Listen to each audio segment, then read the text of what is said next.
The difference between mankind and actual animals. Have you ever thought about it? Of course, sometimes you might say, well, humans are animals in their own ways. Which, could be true if you think about it. We're all physical creatures. And if we call something an animal, which can be very closely related in a way based on behavior to a human being, then a human must be an animal as well. What sets them apart? What is the difference between an animal and an actual human being? Well, of course, it's their mind. That is what sets you apart from the animal kingdom, from the insects, from everything else around you. Animals operate by instinct. Humans can operate by instinct as well. Actually, a human can operate from a very animalistic point of view. What does that mean? Well, it mostly means living from a fight or flight mode. You mostly react to everything around you. You feel intimidated and have to fight stuff around you. And it's interesting to see that most people are actually living from such a state of mind. But again, it's a choice. They don't have to do that. As a human being, they have the freedom of choice. They have individuality, which is a divine thing, if we can grasp it. You're an individual expression of life. You can become aware of this through your own consciousness. An animal doesn't necessarily go that far, though animals seem to be more in tune with their environment, but human beings seem totally out of whack with their own environments.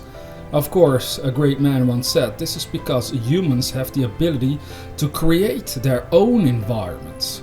That is why a human being is so totally out of whack most of the time, in his or her own life. You might be having that issue. I might be having that issue. In fact, we all face that issue at times. But the more we learn about this, the more we take sort of control over it and redirect such, habits of mind, habits of behavior. The beautiful part about this is that it all comes down to the question, are you going to become a creator? Or are you going to just live in a reactionary mode? Because if you're living in a reactionary mode, you're just going along with what everyone else is saying. What's happening in the world, what other people are doing is something you think you should be doing as well. But if you step on the road of creation, the actual thing that sets you apart from the animal kingdom, well, then you're going to find that you have the ability to create. Now, animals, again, by instinct, create nests. They create certain things to survive. You can actually create stuff that can improve the world. Now that's absolutely huge. Of course, you don't have to create something that improves the world necessarily if it isn't your passion. So you shouldn't feel bad about it if you aren't that big on your dream. If you're not working on such a dream on that level, it doesn't matter. What it does mean though is that you still hold the power to create a beautiful life for yourself. Again, what sets you apart from perhaps your dog or cats? Well, it's the fact that you have a mind to which you can create. You can create a wonderful life for your pets and yourself. But on the other way around, a pet doesn't create a wonderful life for you and itself. It will only know how to survive to the best of its abilities, but it doesn't sit down with you and say, how are we gonna make this life great? What can we do about this? No, that's where you come in as a human being. You can do that for a pet. This is just an example, but you can do this on a much larger scale for your own existence entirely. So you're facing situations you don't like. Well, you can always sit down and have a good conversation with yourself, with the depths of your own being, with your own soul essence. Or you could say your soul is going to communicate with your ego, with your physical self. Sometimes that's how I look at it. I can sit down and then ask myself, how do I want to improve this? Where do I want to go? What's really bothering me? How can I improve this? And as I zoom in on that within my own consciousness, the answers and solutions will always come.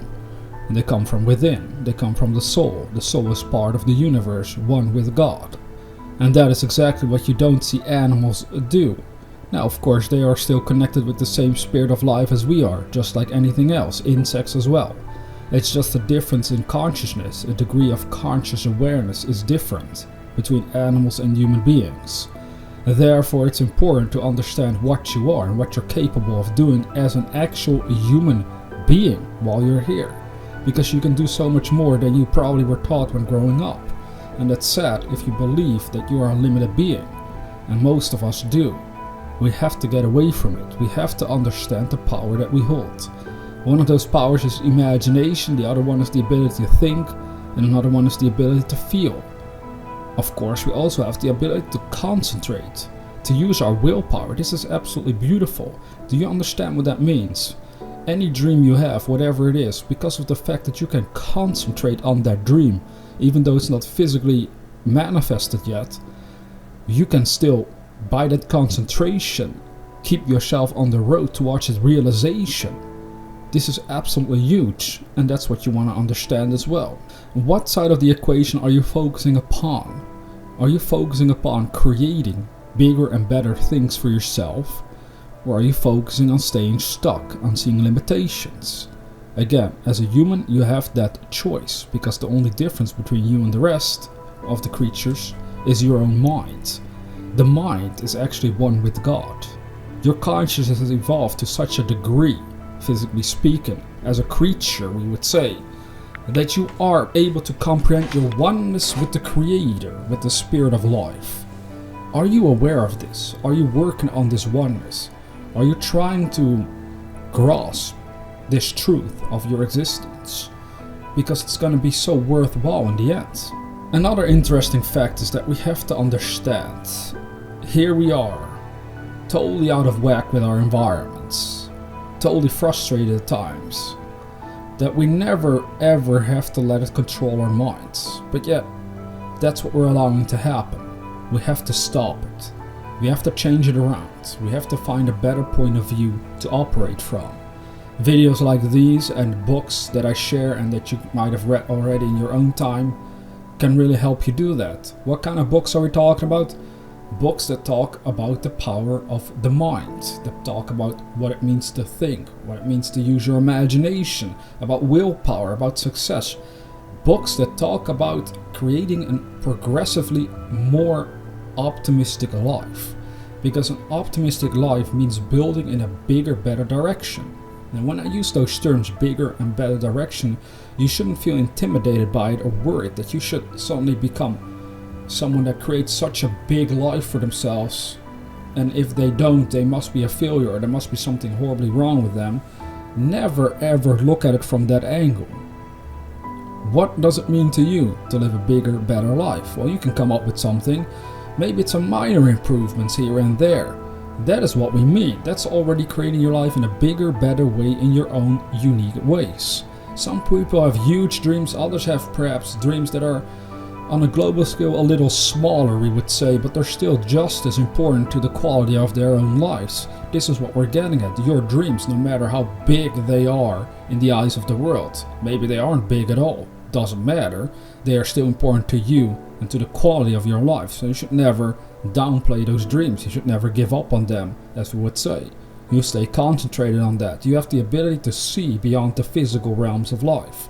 Now, of course, I've written in a book once that animals, when they sleep, sometimes seem to react as well to things. So in a way, it's clear that they are aware of something.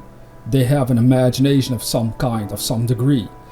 But we have the sort of imagination, we can actually sit down and look at this room and really decide we're going to change this whole room around. You can walk outside in an open field and use your imagination and see a huge building there. And if you really want that building there, you can find ways on how to make it happen. In fact, just recently I watched some documentaries again of people building their ideal dream homes in the middle of nowhere. And it was fascinating, the stories they would share. They would say they go to a plot of land, they would see it and they knew this would be great to build a house. But are we going to get permission from the government to build on this, piece of land? And ultimately these people did get permission and they built their ideal dream house, something they saw in their minds that didn't even physically exist. The whole structure looked so unique and different than anything else. It wasn't a copy from anybody else or anywhere else. That is beautiful. Now animals in that same field would just go through that field, try to survive, make use of the field the way it is. But you have the power of creation. You can see beyond physicality and build your own reality, create your own circumstances. Again, that is what sets you apart as an individual human being. You have to understand this power, because once you do, you can do great things for yourself, first and foremost, and ultimately it will overflow to other people as well. This is always the beautiful part we remind you of. So I hope you take this to heart because it can really set you free. Maybe you've never really considered the idea, what is the difference between mankind and animals? But by considering this idea, again, it is hinting at you that there is something special about you as a human being. And not just you, everybody that is a human being is special in a way. They have a consciousness that can become aware of their own unique dreams and abilities and desires.